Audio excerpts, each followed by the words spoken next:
Okay, so in this lesson, we're going to look at the force called pressure, and we're going to look at the relationship between area and pressure, and that like what kind of relationship is there in relation to those, in relation to force and area, and ultimately in relation to pressure. So pressure, we can think about it as a force. So if we have, let's say, a concrete block. And let's say that concrete block is just, for example, it's just sitting. So this is a concrete block here. A concrete block has mass,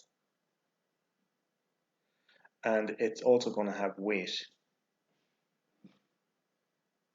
And remember, weight is a force. It's measured in newtons. So what's going to happen is gravity is going to be the gravity of the Earth, for example, assuming the block is on Earth, okay, is going to be pulling that block or that mass towards the Earth. So if that block then rests on a surface, like let's say a table,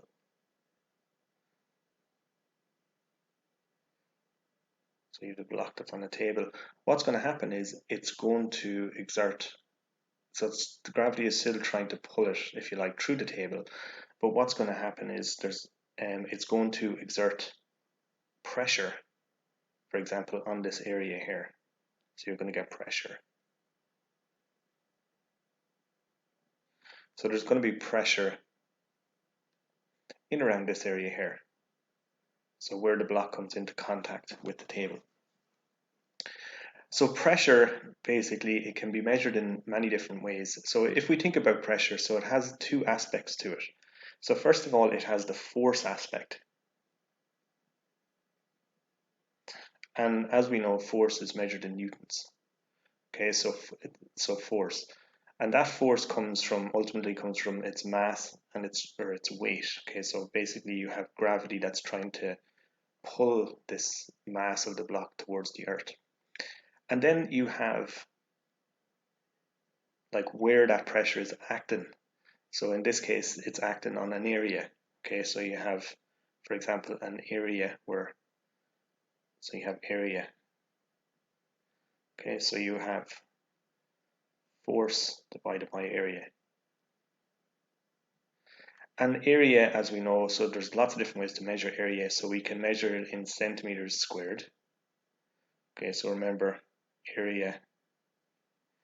So let's say if this was 1 centimeter squared, that means that this side is 1 centimeter and then this side is 1 centimeter. And essentially what you have is you have a force that's acting on this particular area. So you can measure it in newtons per centimeter squared. Okay, and they put a little minus like that there. You can measure it, if it's a big area, you can measure it in newtons per meter squared. Okay, so imagine you have a building, for example, and it's on a big area, so you're going to use a bigger unit like meters squared to measure it. So newtons per meter squared. And this newtons per meter squared, this is what we call a Pascal.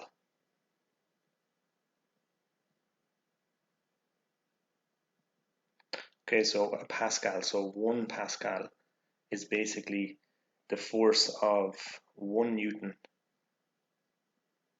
acting on an area of 1 meter squared. So that's what we call this thing called Pascal, and we abbreviate that as PA, which means Pascal. And another way you can measure it as well, so again, like the force comes from weight. So you can actually also measure it as in pounds per square inch. Okay, so that's PSI, pounds per square inch. Okay, so that's another way. Traditionally, generally, you're going to use the Pascal or newtons per meter squared, but you can also measure it in pounds per square inch. Okay, so imagine you have a square, each of the lengths is 1 inch. So if you take your finger and if you look at the first segment of your finger, that's roughly around 1 inch. Okay, so the segment of the top of your finger where it comes down to the first joint. So pounds per square inch, that's another way that you measure it. And it's all measuring the same thing. Essentially what we have is we have force, we have a force acting on a particular area. Okay, so that's essentially what you're getting when it comes to pressure. That's what pressure means. And this is pressure in relation to weight. Okay, so pressure from weight. We will also you'll look in other lessons at pressure in relation to gas, but that's a different type of pressure. So this is essentially what pressure is. So what we kind of want to think about is like, what's the relationship between the area and force, and then the pressure that's applied in relation to the area and force. So we can start to look at that. So if we have a look over here, so these are just some of the units I've just talked about. So what we have here on the left, so this is an elephant's foot. Okay, so think about an elephant. They're quite a big animal. They have a lot of mass, and they can roughly exert a force of 75 pounds per square inch. That's roughly speaking. Okay, so that's the force that or that's the pressure that they can apply, for example, to a space that they stand on. This here is a human foot that's inside a stiletto. And we can see here that the pressure, so think about the mass of a human is not going to be, it's only going to be a fraction the mass of an elephant. But nonetheless, we see that a stiletto heel can exert a huge pressure of 1,500 pounds per square inch. So think about that. Okay, so why is there such a difference between these two? And the difference kind of comes from, if we think about this formula, so pressure is equal to force times area. So if we think about, let's say if the force stays the same, okay, so this top part stays the same, and this bottom part, the area, gets smaller. Okay, so the smaller this area gets, the bigger the pressure value is going to get. So think about it. If you have, let's say you have 200 newtons, let's say that's the force, okay, or that's the weight, and that weight doesn't change. So if you have an area, let's say we'll say 10, okay, that's going to be roughly, so that will cancel out with that. That's going to be 20, let's say, newtons per centimeter squared. Okay, so let's say this is just 10 centimeters. So what happens, imagine now if you have the same, so you have 200, and if we divide that by, so instead of 10 centimeters, we do 5 centimeters, so we make the area smaller. So this number is just going to get bigger, so it's going to be 5 into 20 goes 4 times, so it's going to be 40 newtons per centimeter squared. Okay, so, and then if we make it even smaller again, divide by 2, okay, that's going to be 100 newtons per centimeter squared. So what we can see here is that as this value starts to get smaller, it gets smaller. If you keep the pressure, if you keep the force the same, or the weight the same, for example, but you reduce the area that weight is acting on, what's happening is you're dramatically increasing the pressure that is being exerted onto that area. So you can think about pressure, you can think about as the area reduces, the force gets concentrated onto a smaller space. And this is why, if you take, for example, if you took a piece of paper and you tried to stick your thumb through that piece of paper, it would be very hard. Like you might not necessarily be able to stick your thumb through it. But if you were to take, for example, a pin like this, okay, so a thumbtack, and you were to apply the same force and press that down, that will easily go through the paper. Why? Because the area that the pressure is acting on is much smaller. So when the area gets smaller, the force of pressure gets much bigger. That's the relationship between these two. So if we go back to this example here, if we look at, so the area of a stiletto heel is roughly 1/16 of a square inch, whereas the area of a elephant's foot, for example, is about 40 square inches. Okay, so you can see that the pressure from the elephant is going to be much more spread out, and as a result, this number at the bottom is going to be bigger, and as a result of that, the pressure, the ultimate pressure that is being exerted is much smaller than the pressure being exerted by a stiletto heel, for example. So pressure then is force divided by area. So we want to start to look at, let's look at some kind of calculations in relation to this. So if we have a look at this, so back to the kind of brick example. So what we have here is we can see that as we go, for example, down through this here, so the weight of the brick, as we see, it starts to, it's increasing as we go down. Okay, the area of contact that the brick is on, okay, so you can see that as it goes down, it gets bigger, the area starts to get bigger. So what's actually happening to the pressure? So if we have a look at this, so we can see that, ultimately, we can see that the pressure is staying the same, whereas here at the bottom, the pressure increases. So even though, so we can see here, for example, so it's 25, so the weight goes up by 5, this goes up by 10, so it's actually staying the same. Okay, so this goes up by another 5, this goes up by another 10, it's staying the same. 40 goes up by another 5, this goes up by 10, and we can see that it stays the same, and then this goes up, and this here then would be 0.5 as well. So what we can see, like, how are we getting these? So basically we're taking, so I suggest that you pause the video and give this formula here a go. So what we can see that if we take, for example, so the first one is going to be 25 divided by 50, which gives us 0.5 newtons per centimeter squared. So again, you've 30 divided by 60, 35 divided by 70, 40 divided by 80, and 45 divided by 90. So what you have here is you have this consistent relationship between these two variables.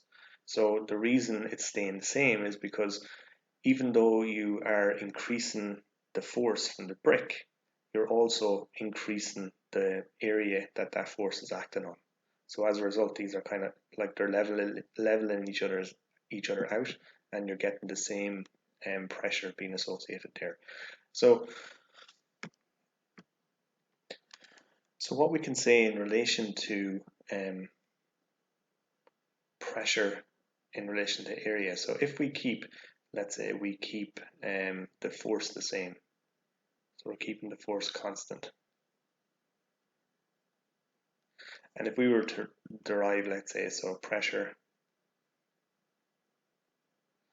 and then down here we have area. So imagine we're going from low pressure at the bottom of this y-axis, so this is your y-axis, to high pressure.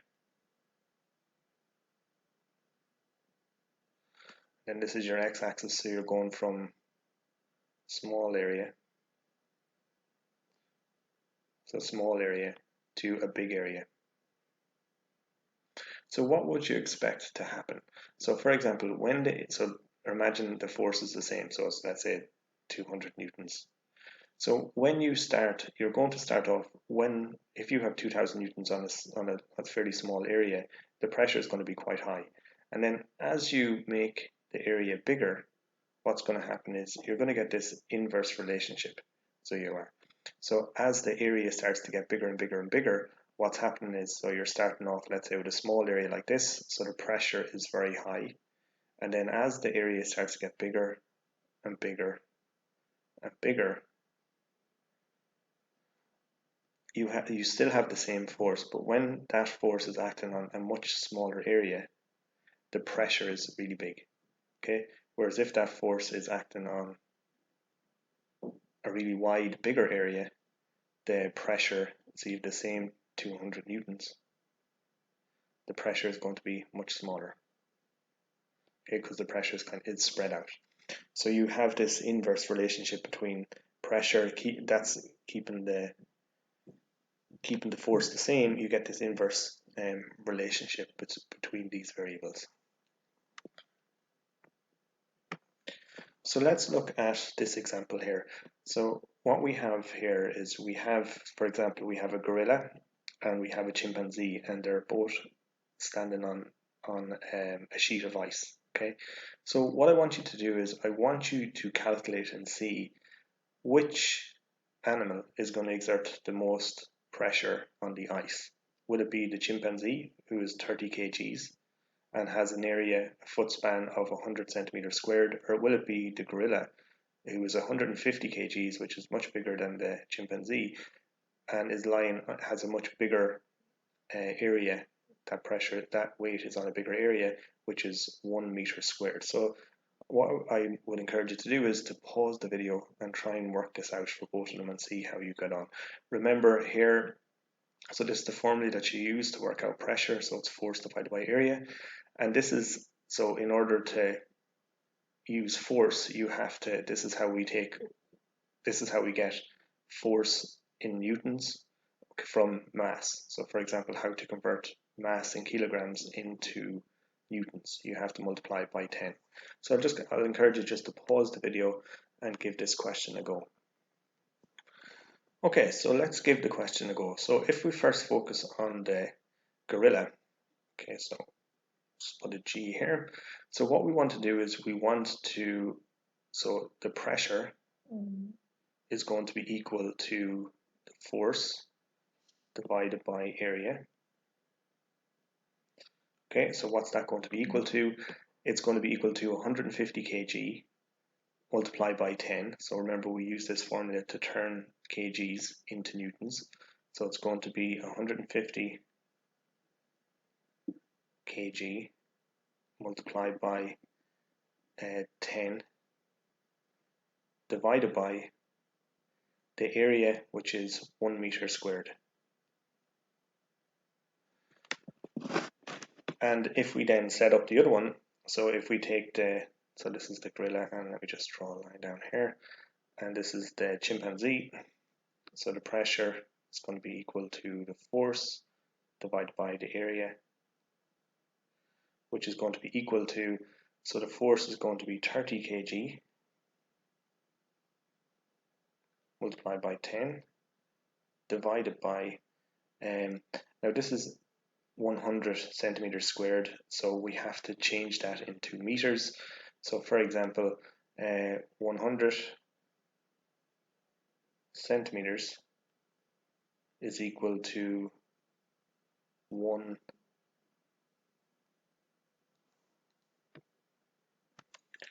So we have to think about, we have to take this into account. Okay, so the surface area here. So if we take the gorilla, for example,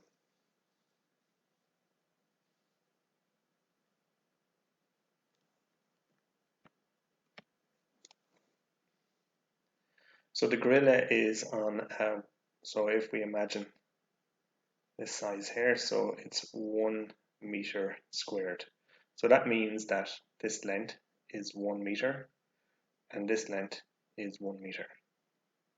Now, the chimpanzee is on a much smaller area. Okay, so it's 100 centimeters squared.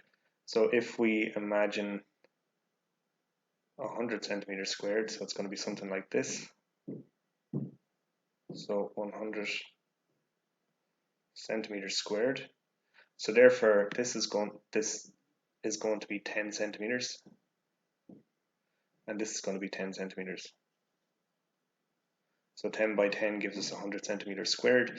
So now what we want to think about is what would this be in meters? So let's have a look. Let me just move this over here a little bit. So it's going to be, so 100 centimeters is equal to 1 meter. So therefore 1 centimeter, we're going to divide both sides by 100. So therefore 1 centimeter is equal to, so 1 divided by 100, just get the calculator here. So 1 divided by 100, so 0.01. Okay, so that's equal to 0.01 of a meter. So what we can say then, that 10 centimeters is going to be equal to this multiplied by 10, So if I multiply that by 10, that's going to give me 0.1 meters. So what we can say then, if we just draw this over here, so this is going to be 0.1 meter, 0.1 meter by 0.1 meter, and we multiply these by each other, and that's going to give us, so 0.1 by 0.1, so 0.1 multiplied by 0.1, and that's equal to 0.01. So it's going to be equivalent to 0.01 meters squared. Okay, so what we can say then is that 100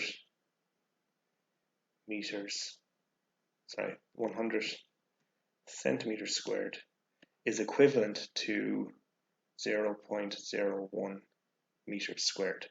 Okay, so we can see that it's a much smaller area in comparison to 1 meter squared.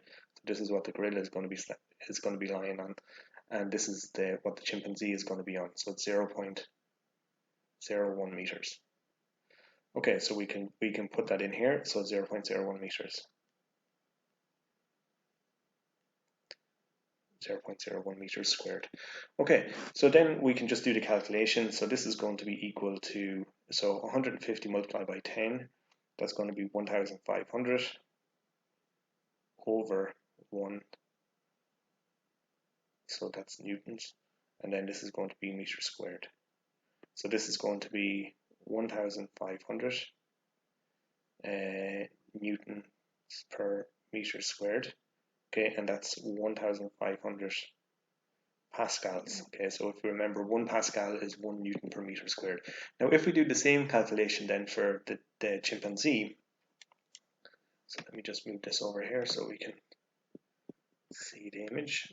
So if we do the same then calculation for here for the chimpanzee, so it's going to be equal to 30 multiplied by 10, so that converts that to 300 newtons, divided by 0.01, and if we divide these by each other,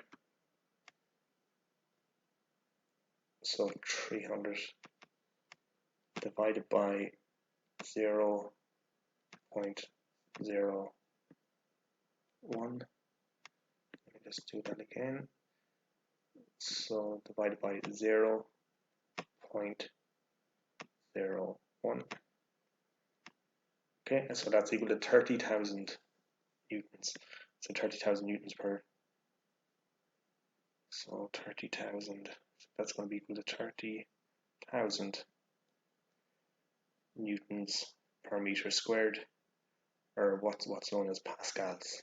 So we can see that even though the gorilla is much bigger, because its weight is spread out over a bigger surface area, 1 meter squared, 1 meter squared surface area, it's exerting a much smaller force in comparison to the chimpanzee, which has a smaller mass. It has a smaller weight, for example, but it is exerting that force, it's concentrating that force on a much smaller surface area, 100 centimeters squared, as opposed to 1 meter squared. So we can see that there's a massive difference there in relation to it. So again, it shows this relationship that if you keep, like, as this number at the bottom gets smaller, this number will get bigger. So again, if you have a big force in a small area, you're going to have huge pressure.